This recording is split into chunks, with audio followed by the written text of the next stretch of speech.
बिस्मिल्लाहिर्रहमानिर्रहीम। अस्सलाम वालेकुम नाज़रीन, मैं अहमद फ़वाद हूँ। आप यूट्यूब चैनल देख रहे हैं। नाज़रीन, आज तारीख़ है 12 अक्टूबर और दिन है हफ्ते का। बहुत बड़ी ब्रेकिंग न्यूज़ के साथ आज की व्लॉग में आप खिदमत में हाजिर हुआ हूँ। रजिस्ट्रार सुप्रीम कोर्ट की जानिब से चीफ जस्टिस कादी फ़ैज़ ईसा साहब के रिटायरमेंट के नोटिफिकेशन के बाद अब चीफ जस्टिस कादी फ़ैज़ ईसा साहब ने माजरत कर ली है। ये मामला क्या है, कुछ एक्सक्लूसिव डिटेल्स हैं। कैसे चीफ जस्टिस कादी फ़ैज़ ईसा साहब बचने की कोशिश कर रहे हैं बज़ाहिर कि उनकी जो अलविदाई डिनर्स हैं, अलविदाई इशाइये हैं, उनमें किसी तरीके से उन्हें हजीमत का सामना ना करना पड़े। जजिस जो कि शायद नहीं आना चाहते कादी साहब की इस अलविदाई तकरीब में, उनके हवाले से भी मनाने की जो ख़बरें हैं उनको वो भी सामने आ रही हैं। कुछ तफसीलात इस वाले से आपके साथ मैंने शेयर करनी है।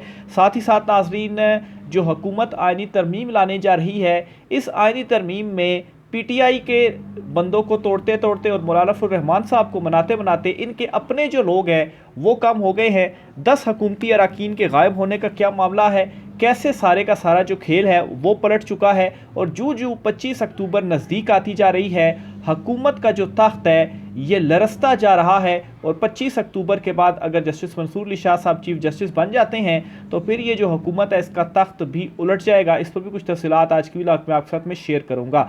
सबसे पहले तो नाज़रीन, जो बड़ी ब्रेकिंग न्यूज़ है चीफ जस्टिस कादी फ़ैज़ ईसा साहब के हवाले से, इस पर कुछ तफसीलात आपके साथ शेयर करते हैं। जी, हुआ कुछ यूँ है कि कल आपको मैंने अपने व्लॉग में ये एक्सक्लूसिव खबर भी दी थी कि रजिस्ट्रार सुप्रीम कोर्ट की जानिब से चीफ जस्टिस कादी फ़ैज़ ईसा साहब की रिटायरमेंट का जो नोटिफिकेशन है वो जारी कर दिया गया है। और सुप्रीम कोर्ट बार और इवन के जो हुकूमत की जानिब से अलविदाई इशाइये दिए जाते हैं, ज़ाहिर सी बात है ये तो कादी साहब को दिए जाएंगे, लेकिन जो उनकी अपनी होम बार है, जैसे बलूचिस्तान बार है या दीगर बार्स हैं, अभी तक किसी भी बार की तरफ से चीफ जस्टिस कादी फ़ैज़ ईसा के एजाज़ में इशाइया या अलविदाई तकरीब का इनकाद नहीं किया गया। और ये वो बार्स है जिन्होंने ऑलरेडी कादी साहब से इस्तीफ़े का मुतालबा और एक्सटेंशन ना लेने, एक्सटेंशन के मुखालिफ ये बार्स खड़ी हुई थी।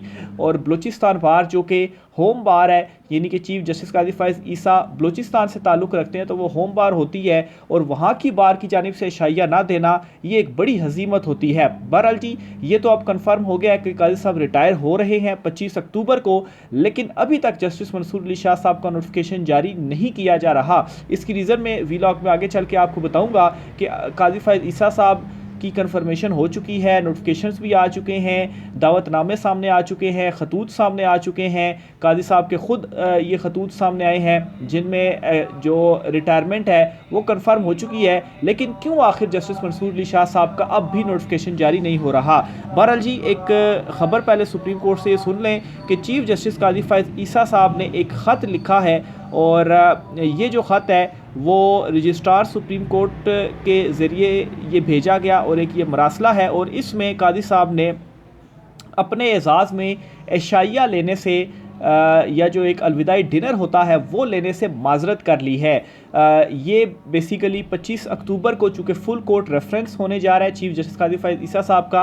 ये एक रवायत होती है कि चीफ जस्टिस जब रिटायर होता है तो तमाम जजिस कमरा अदालत नंबर 1 में बैठते हैं और चीफ जस्टिस खिताब करता है, और वो एक अलविदाई खिताब होता है चीफ जस्टिस का, और तमाम जजिस वहाँ पर मौजूद होते हैं, तो इसे फुल कोर्ट रेफरेंस कहा जाता है। फिर इसके बाद एक डिनर भी होता है, इससे अटॉर्नी जनरल भी जो है वो खिताब करते हैं। बहरहाल इस डिनर से चीफ जस्टिस कादी फ़ैज़ ईसा साहब ने माजरत कर ली है, ये डिनर लेने से, अलविदाई इशाइया लेने से। अब इस पर जी मुख्तलिफ इतलात सामने आ रही हैं कि चूँकि जो अक्सरियती जजिस हैं वो चीफ जस्टिस कादी फ़ैज़ ईसा साहब के इस अलविदाई डिनर में शिरकत नहीं कर रहे। और अगर सुप्रीम कोर्ट के अक्सरियती जजिस देखा जाए तो 12 तादाद इस वक्त सामने आ रही है। अगर सिर्फ़ और सिर्फ कादी साहब के साथ 4-5 जजिस उनके अलविदाई इशाइये में शिरकत करेंगे तो कैसा लगेगा और इससे क्या मैसेज आएगा। और ये एक हजीमत भी होती है कि अपने ही जजिस एक चीफ जस्टिस के ख़िलाफ़, और वो भी कोई कम तादाद में जजिस नहीं है, अक्सरियती जजिस अच्छी खासी तादाद में हैं। तो एक ये भी इतला आ रही है कि इससे बचने के लिए कादी साहब ने ये कर दिया कि वो डिनर ही नहीं लेते। और इसके ऊपर उन्होंने जो एक मरासला लिखा, उस मरासले में ये कहा है कि क्योंकि ख़र्चा बहुत ज़्यादा हो जाता है, यानी कि एक डिनर के लिए 20 लाख का जो ख़र्चा है वो हो जाता है, तो इसलिए मैं ये डिनर लेना ही नहीं चाहता। तो ये चीफ जस्टिस कादी फ़ैज़ ईसा साहब की मंतक है। ये रीज़न दी गई ये हुकूमती पैसे हैं, आवाम के पैसे हैं, तो मैं क्यों अपनी अलविदाई डिनर के ऊपर ये जो पैसे हैं वो खर्च करूं। बहरहाल अब यहाँ पर सवाल ये है कि जो एडहॉक जजेस आपकी जानिब से तैनात किए गए हैं, तो ये जितने में एक डिनर एक दिन का पड़ रहा है आपको, और ये एक मरतबा ही एक डिनर दिया जाएगा, इतनी तनख्वाहें आप हर महीने उन एडहॉक जजेस को दे रहे हैं। और वो जो पैसा है वो फिर कहाँ से आ रहा है, वो भी तो सरकारी ख़जाने से ही पैसा जा रहा है, और जजिस को जो तनख्वाहें हैं वो दी जा रही हैं। और उन जजिस के हवाले से भी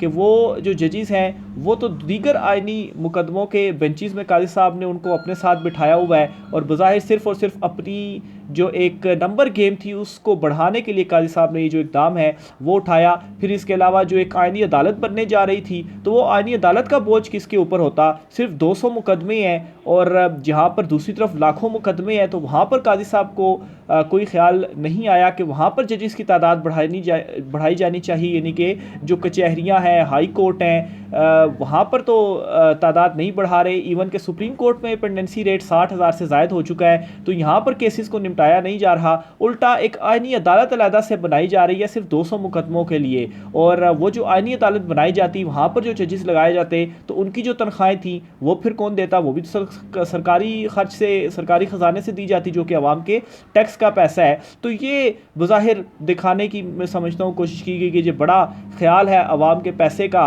और ये 20 लाख रुपया जो है वो मैं आवाम का बचा रहा हूँ और मैं अलविदाई डिनर नहीं ले रहा। लेकिन दूसरी तरफ जो आपके अमली इक़दाम हैं वो तो कुछ और ही कहानी बताते हैं। वो बताते हैं कि बिल्कुल इस चीज़ का आपको ख्याल नहीं है कि आइनी अदालत और फिर एडहॉक जजेस, और वहाँ पर तो हर महीने आपने तकरीबन करोड़ों की जो तनख्वाहें थी वो जानी थी। और फिर उसके बाद जो सिलसिला साथ साथ चल रहा है कि जजेस जो हैं अक्सरियती वो शिरकत ही नहीं कर रहे, तो फिर ये भी तो है। तो बज़ाहिर इसको इससे भी जोड़ा जा रहा है कि इस तरह से भी काजी साहब ने बड़ा आसान रास्ता हो गया ना कि अब वो डिनर ही नहीं होगा, तो जज आए ना आए इससे क्या फ़र्क पड़ता है, तो पर्दा पड़ गया। तो बहरहाल जी ये लेटर एक सामने आया है, और काजी साहब ने ये बड़ी जो माजरत है वो की है। इसके साथ ही एक और अलविदाई अशाइया भी दिया गया काजी साहब के एजाज़ में, और ये जो अशाइया है जी ये सुप्रीम कोर्ट बार की जानिब से दिया गया है। इसकी दावत कबूल कर ली गई है चीफ़ जस्टिस काजी फैज़ ईसा साहब की जानिब से, और ये जो है अशाइया वो 24 अक्टूबर को होगा, और ये सुप्रीम कोर्ट बार की जानिब से दिया गया है। तो ये जो दो खबरें सुप्रीम कोर्ट ऑफ पाकिस्तान से बड़ी इंपॉर्टेंट थी। इसके अलावा चीफ़ जस्टिस काजी फैज़ ईसा साहब ने जाते जाते कुछ मुकदमों की जो समाअत है वो कर रहे हैं, और एक मुकदमे के अंदर चीफ़ जस्टिस काजी फैज़ ईसा साहब के कुछ अहम रिमार्क्स भी सामने आए हैं, और इन रिमार्क्स से आपके सामने रखने का मकसद ये है कि आप इस वक्त फ्रस्ट्रेशन का आलम चेक करें कि काजी साहब किस कदर गुस्से में है कि बज़ाहिर उनको जो एक्सटेंशन है वो नहीं मिली। तो इसी तरह से आम नौयत का एक मुकदमा था, और काजी साहब ने झाड़ पिलाई बेसिकली वकील को। तो चीफ़ जस्टिस काजी फैज़ ईसा साहब ने ये रिमार्क्स में अपने कहा कि प्लेट में इतना ही खाना डालें जितना खा सकें, वकील को इतने ही मुकदमात लेने चाहिए जितने चला सकें। ये काजी साहब वकील के ऊपर बरहम हुए, और ये कौन है, दरख्वास्त गुजार के वकील के साथ खुद काले कोर्ट में पेशी पर भी चीफ़ जस्टिस बरहम, ये कौन है जो साथ खड़े हैं, ये दरख्वास्त गुजार हैं, खुद हाई कोर्ट के वकील भी हैं, इसलिए साथ खड़े हैं कि हम पर प्रेशर डाल सकें, ये चीफ़ जस्टिस काजी फैज़ ईसा साहब ने कहा। अब ज़ाहिर सी बात है एक दरख्वास्त गुजार है, उसका वकील है, तो उनको होता है कि हम अपना केस भी ज़रा साथ साथ अंडरस्टैंड कर पाएँ कि क्या होता है, और चीफ साहब ने उसका मतलब ये निकाल ली कि साथ खड़े हैं कि हम पर प्रेशर डाल सकें। अब एक दरख्वास्त गुजार अगर वो रोस्टम पर खड़ा है, तो इससे क्या एक चीफ जस्टिस पाकिस्तान के ऊपर प्रेशर डाल सकता है? क्या वो प्रेशर डाल के अपने हक में कोई मुकदमे का फैसला करवा लेगा? तो ये एक थिंकिंग है, और ये वाज़े बता रही हैं कि काजी साहब गुस्से में भी हैं, फ्रस्ट्रेशन में भी हैं। किसी के ऊपर फ्रस्ट्रेशन तो उन्होंने उतारनी है। कभी मीडिया को जो है वो बुरे अलकाबात से वो नवाज देते हैं, और कभी जो है वो वकीलों के साथ ये रवैया होता है। लेकिन मैं आज भी वो मंजरनामा अदालत का नहीं भूलता कि जब मुफ्ती साहब ने जो है वो खड़े होकर काजी साहब के ऊपर उंगली उठाई थी भरी अदालत में, और वो मैं देख रहा था, और काजी साहब जो है वो कैसे बैकफुट पर थे और बेबस थे, और मौलाना साहब को कहा कि मौलाना साहब आप जो है वो इनको रोकें, और मौलाना साहब ने भी उनको कहा जी कि ये आपकी अदालत है, आप यहाँ डिसिप्लिन और डेकोरम जो है वो मेंटेन रखें, मैं कैसे करूँ। और काजी साहब के मुँह से उस वक्त जो अल्फाज थे वही बज़ाहिर नहीं निकल पा रहे थे, और यहाँ पर जो वकील हैं उनको इस तरह से जो बातें हैं वो की जा रही हैं। अच्छा, वकला का कोई कंडक्ट नहीं होता, हमें कोई फ़र्क नहीं पड़ता, हमारे सामने कौन आता है, जलाओ घेराओ बदमाशी ये हो रहा है। अच्छा, अब ये खुद भी काजी साहब ने अपने रिमार्क्स में बता दिया कि आखिर क्यों उन्होंने वकील पर गुस्सा किया, क्योंकि जो वकला बरादरी डट कर खड़ी हुई है, बास डट कर खड़े हुए हैं काजी साहब की एक्सटेंशन के खिलाफ, जो एहतजाज वगैरह हुए हैं। देखे ना, अब जलाओ घिराओ बदमाशी ये हो रहा है। चीफ जस्टिस पाकिस्तान ने कहा इन रिमार्क्स की यहाँ पर क्या ज़रूरत थी, लेकिन जो है वो ये बातें कही गई क्यों, क्योंकि जहन में एक्सटेंशन थी और वकला बरादरी इस एक्सटेंशन के ख़िलाफ़ खड़ी हुई, बार्स खड़ी हुई और ये गुस्सा था कि क्यों मेरी एक्सटेंशन के ख़िलाफ़ खड़े हुए, तो इस वजह से ज़ाहिर ये रिमार्क्स भी सामने आए। पहले ये काम लेबर यूनियन करती थी, अब वकला में भी देख रहे हैं, कहते हैं हम अदालतों को ताले लगा देंगे, पता नहीं वकालत किधर चली गई। अब बस जलसे जुलूस निकाले, डंडे मारें, शोर मचाएं, तकरीर करें, बस अदालत में उन्होंने बात नहीं करनी। दूसरों पर तकरीर करते हैं, अपने गिरबान में भी झांकें। हर कोई आकर इनके साथ खड़ा हो जाता है, अब शोर मचाओ, बस यही वकालत बची है।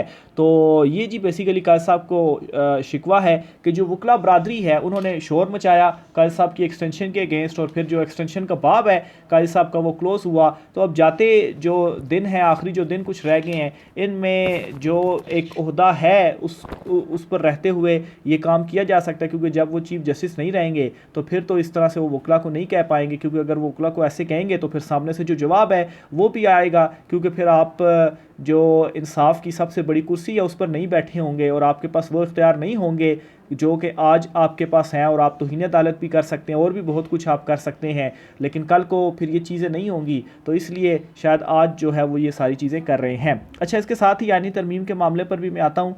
आईनी तरमीम जो कि हुकूमत सर तोड़ कोशिश कर रही है, और 18 से लेकर 25 के दरमियान एक और बड़ी कोशिश की जाएगी। जस्टिस मंसूर अली शाह साहब का नोटिफिकेशन ना आना ये हुकूमत की बदनीयती है, और ये साबित करती है कि ये जो आईनी तरमीम है इसके लिए अभी भी हुकूमत कोशिश कर रही है और चाह रही है कि जस्टिस मंसूर अली शाह साहब चीफ जस्टिस ना बने। अलबत्ता ये कन्फर्म हो चुका है कि काजी साहब को एक्सटेंशन नहीं मिल रही, वो जा रहे हैं, वो नहीं बनेंगे चीफ जस्टिस सुप्रीम कोर्ट, या उनको एक्सटेंशन नहीं मिलेगी।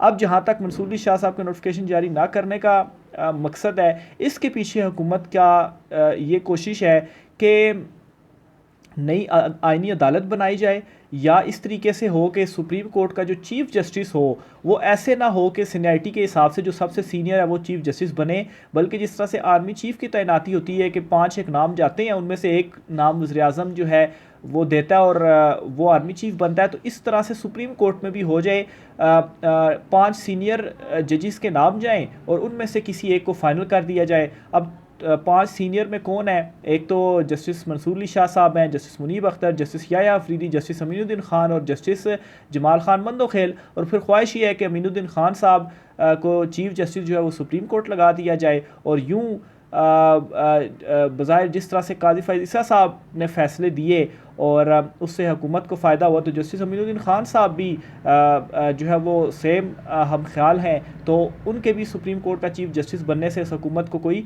ख़तरा नहीं होगा। तो ये सोच है और इसके तहत कोशिश की जा रही है, और इसीलिए जस्टिस मंसूर अली शाह साहब का जो नोटिफिकेशन है वो जारी नहीं किया जा रहा। बहरहाल जी, एक चीज़ तो मौलाना फजल रहमान साहब ने भी इनको बता दी है कि जो आप आईनी अदालतों की कोशिश कर रहे हैं ये तो नहीं होगा, और अगर ऐसा किया गया तो फिर हम सड़कों पर होंगे, ये मौलाना फजल रहमान ने कहा है।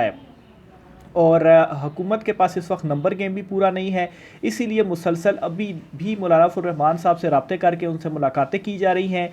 कल भी बिलावल की जानिब से मौलाना फजल रहमान से एक और मुलाकात की गई, और कल तो मौलाना साहब ने मेरे ख्याल से गुस्से में आकर ये बयान भी जारी कर दिया, प्रेस कॉन्फ्रेंस भी कर दी कि आप बार बार हमारे पास आ रहे हैं, अगर हमने आईनी तरमीम के हक़ में वोट देना होता तो हम कब की हाँ कर चुके होते और हम दे चुके होते। हमने नहीं देना आईनी तरमीम के हक़ में वोट, यानी कि इसलिए बार बार आकर अपना मुकाला करने की जो है वो ज़रूरत नहीं है, मिन्नत तरला करने की ज़रूरत नहीं है, हमने देना ही नहीं है वोट।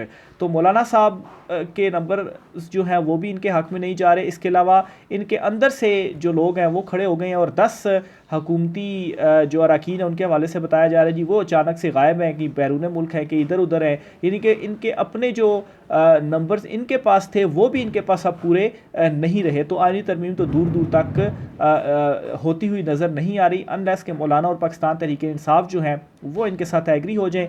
मुसवदे कुछ शेयर हुए हैं, लेकिन उन मुसवदों में जो है वो इस बात के ऊपर बिल्कुल एग्री नहीं किया जा रहा मौलाना या पीटीआई की जानिब से कि आप जस्टिस मंसूर अली शाह साहब को चीफ जस्टिस ना बनाएं या टॉप 5 में से किसी एक को चीफ जस्टिस बनाएं या आईनी अदालत आप बनाएं, तो इन चीज़ों के ऊपर एग्री नहीं किया जा रहा। तो ये चीज़ आज की कुछ आम तरीन तफसीलात थी। सारा खेल उलट चुका है और जू 25 अक्टूबर करीब आती जा रही है, इस हुकूमत का जो तख्त है वो लरसता जा रहा है और 25 अक्टूबर के बाद जस्टिस मंसूर अली शाह साहब जब चीफ जस्टिस बनेंगे तो ख्वाजा आसिफ साहब और रिकॉर्ड ये बात कह चुके हैं कि उनकी जो हुकूमत है उसका भी खात्मा हो जाएगा, क्योंकि आइन और कानून के मुताबिक जो फॉर्म 47 का मामला है वो खुलेगा और इस हुकूमत ने गिरना ही गिरना है। राय का इज़हार कीजिएगा। आज के व्लॉग से इतना ही, इजाज़त दीजिए, अल्लाह हाफिज़।